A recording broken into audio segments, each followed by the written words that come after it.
Hello everyone, it's Triple Mango. I don't say that. Hey everyone, it's Triple Mango Threat. Today we're talking about. Oh, this is awkward. Okay.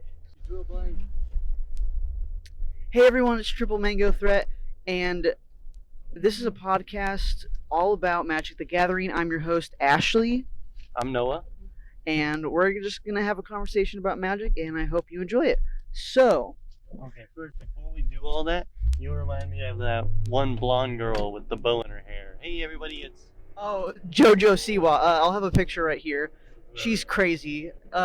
She's like a kid entertainer. So today we're talking about the color cycle. So it's the horizontal color cycle. So what that means is that there is one card of each color, and they have a symmetry, like they go along with each other in a sense. So like the basic lands, that's a. Why are you smiling? I feel like you can't mistake me. No, I can always adjust it in post. You guys, yeah, you guys won't even know. If you even heard him, he was saying the camera's shaky, but I can fix that in post. So what I was saying was there is a horizontal color cycle. So for example, the basic lands, you got plains, island, swamp, mountain, and forest, right? Right. Okay, so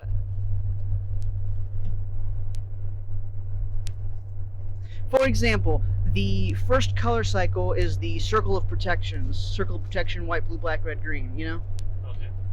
He says okay. And no, you're fine. He's driving. It's important that we're safe. We have the baby in the back. I don't know if you can hear him just wrestling with his book. That's him. That's him right now.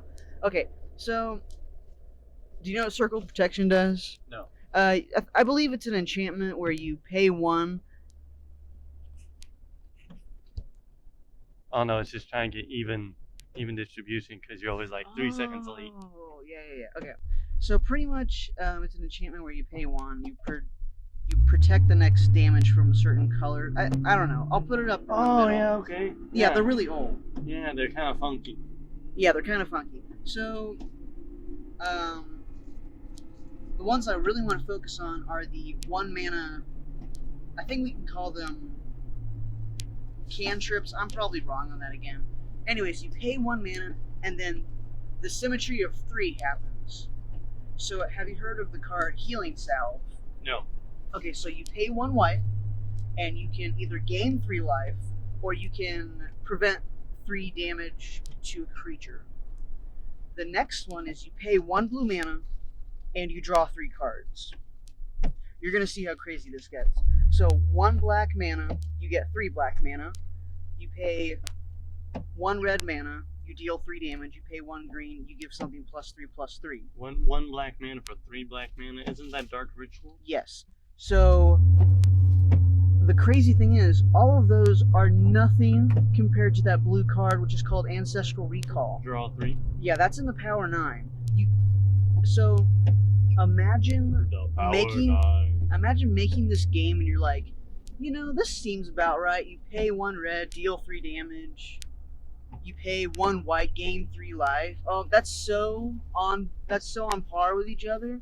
Okay, let's pay 1 blue and draw 3 cards. That's insane, and that's why it's banned in every format except Vintage, I believe. What about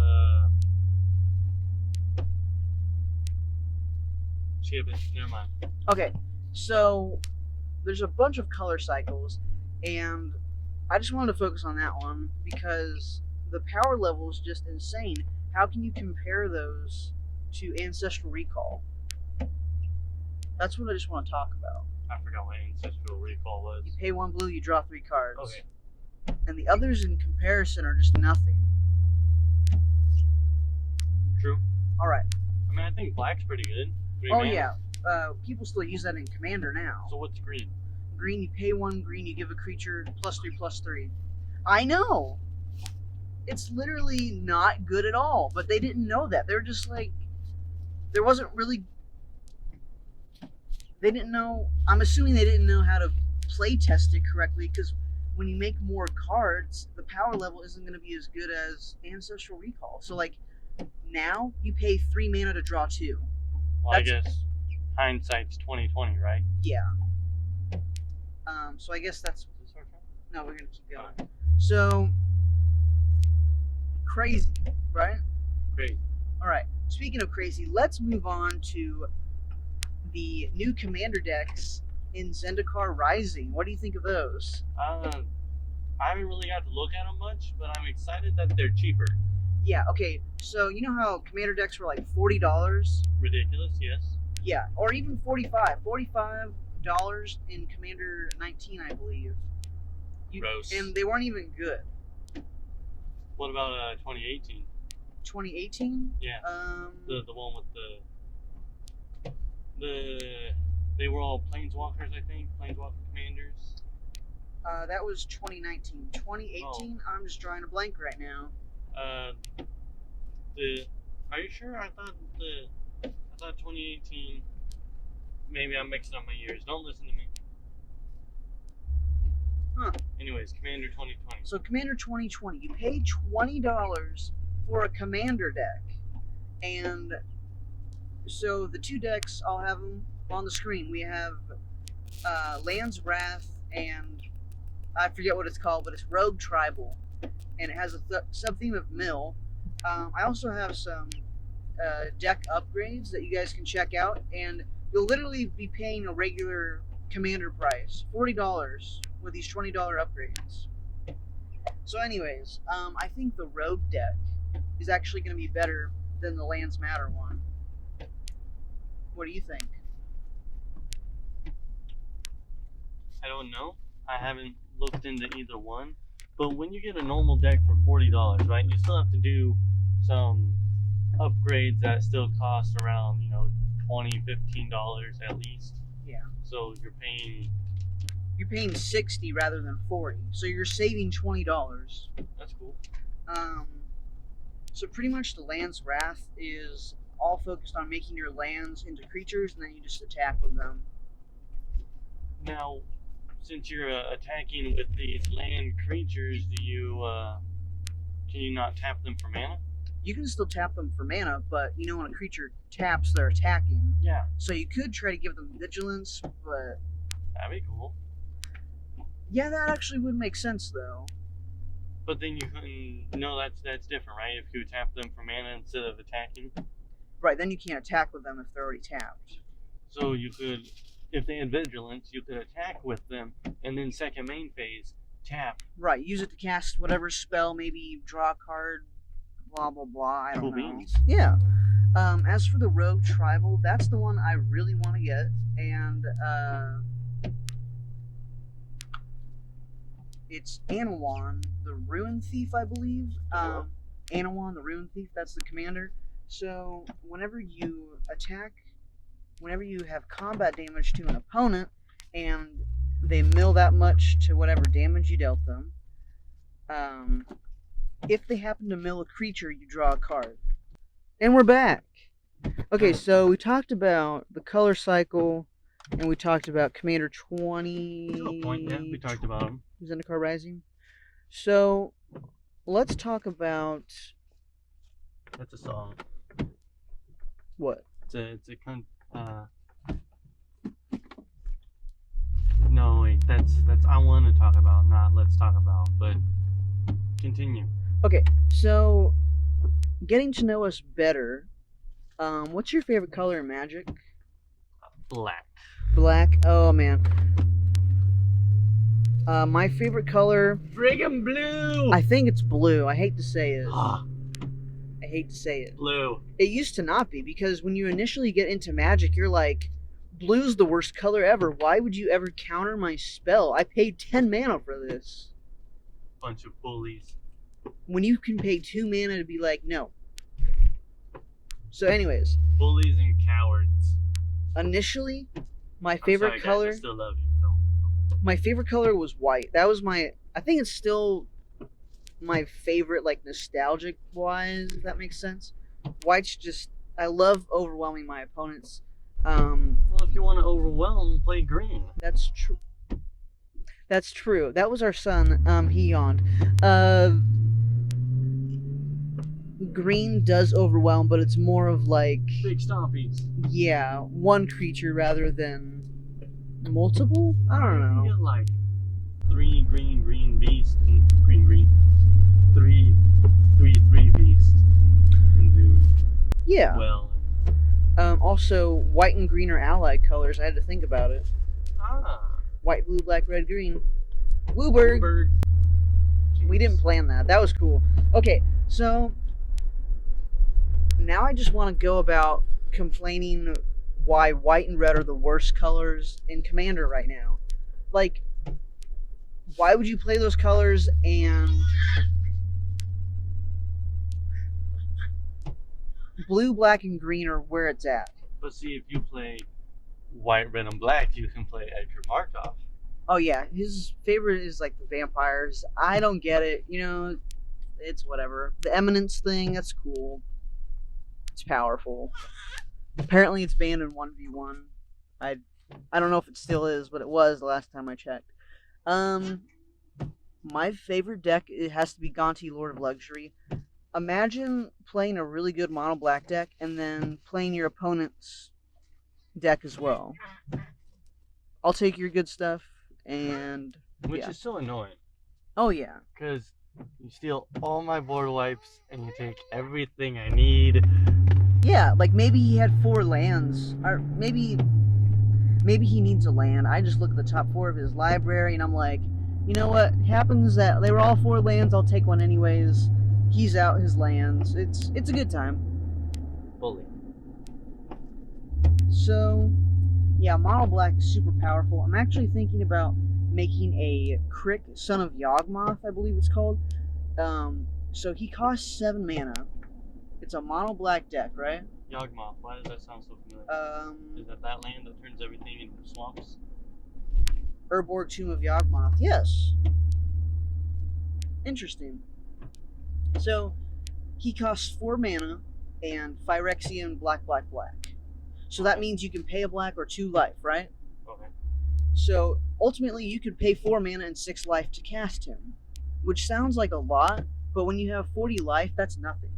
Yeah, but like when you have 12 life. It's a lot, yeah. But let's see. Wow! I don't know if we just hit a bird or something. The bird hit us. The bird hit us. Okay. So they just lost 2 life. Phyrexian black mana. Okay.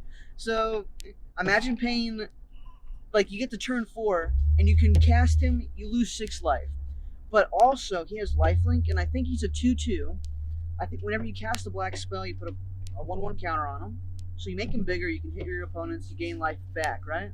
Okay. All your black spells now have Phyrexian black mana.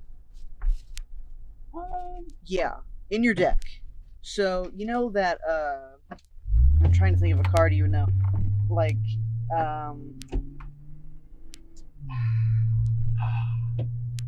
it's a draw spell, you pay 2 black, you draw 2, you lose 2. So you read the bones? That's 3 mana, but no, there's you don't get to scry in this one. So imagine this is a lot. You lose 6 life, but you draw 2 cards. Is this the one with the picture of the chick who's falling and she's wrapped up in a bunch of vines? I don't remember. Okay, but what do you think about that? 6 life for 2 cards, no mana. Yeah, I'm not one who really likes to pay life unless I know I have a way to gain life. Right, and so your commander. Right. There's also some silly stuff, like, I say silly, but... Hocus pocus. Yeah, hocus pocus stuff where, oh hey, when you cast a black spell, you gain a life. You could do that. You could make that approach. Alright, Ashley, musical interlude, go. Pizza Angel, please come to me. Welcome back. Hello, again. So, what do you think the most powerful color in Magic is? I just loved. We'll probably talk about this every episode, but like, I just love the color pie and what it all represents. Okay. Like the most powerful, or? Yeah, let's go with most powerful, and then why you think. Okay, are we talking about power or card advantage? I think card advantage is power. Knowledge is power, right? And when you draw cards, you have more knowledge. Okay, so if we're just talking about numbers, like the creature's strength to its toughness, its power to toughness, power, I think that green is the best. But if we're talking about most powerful as in like a dictator, I would say blue. Yeah, I was talking about dictator. If we're talking about most powerful as in cunning, I would say black. Because it is sneaky. Because when you're playing against blue, you know that there's going to be hocus pocus, and so you got your guard up. But when you're playing against like black or white, you expect a little bit of exile. But black is just mean. Oh yeah. I love it. I think they're getting better with removal. So like, you know how there's some restrictions? Oh yeah, like can destroy target non-artifact, non-black creature. Right. So black doesn't target enchantments for some reason, or artifacts, right? Well, they have cards where I think it's a 1 and a black. Each player sacrifices an artifact or enchantment. So like they have ways to do it, but it's not good like white. Right, because you yourself would be losing an artifact. Yeah, it might say each opponent, but you know what I'm saying. It doesn't. So if they have 3 enchantments, they can choose what they get rid of. It's right. They could get rid of their least powerful enchantment instead of. They could actually get rid of an enchantment that someone else put on them. Right. It sucks. So I commented this recently on a comment. Why cards like cost so much in white and red. So for example, red doesn't really draw you cards. You have to be weird about it because it's just that color. Red's all about right here, right now. And YOLO. Right. And so if you want to draw cards, they're going to make you exile it, and they only give you 1 turn or 2 turns to do it. So, right, they kind of... Oh, is it because the person in front of us? They're slow. Okay, person in front of us is slow. So, card draw, it doesn't really exist in white or red, right? Right. Okay, so, how much do you think it would cost for a card for 2 in a red? Each person discards their hand, they draw 7. 2 and a red. Oh, are we talking about like a Wheel of Fate or Wheel of Fortune, Wheel of something? Yeah, I commented on your comment about it. Is it like $100? It's at least $100. At least. And this is Don't everybody draws 7. So yeah, but I mean that's advantage for everybody, not just you. I know, that's why I'm saying, but it's $100. 100. I don't have that many fingers. Anyways, card draw just doesn't exist in red, so that's why this card is insane, and it's only 3 mana. Okay, so with white, again, land tax. You pay 1 white for an enchantment. At your upkeep, if an opponent controls more lands than you, you get 3 basics to your hand. Jimmy Wong, land tax. Yeah, I think he was the one who played it. Yeah. Command Zone, by the way. Shout out to them. With our big YouTuber status, you know. Dork. Anyways, you can do everything in every color, but it's just slightly different because there's workarounds. I don't know what to say. Like, if you want to draw cards in green, you gotta have big creatures. That makes sense. You want to wrap things up now? Let's wrap things up. Alright, so that has been episode 1. And you can follow me on Instagram at triplemangothreat. You can follow me on Twitter at mangothreat. And where can they follow you, Noah? You can't. I'm not out there. Alright, thank you so much. Pizza Angel, please come to me. Cheese so gooey. Yes. Hey, you made it to the end of the video. If you like this video, you can leave a thumbs up. If you think I missed a card or you want to make a suggestion for the next deck tech, comment below. If you want to see more of this mango content, you can subscribe to see when I post a new video. Thank you so much for your continued support. I'll see you in the next one. Peace.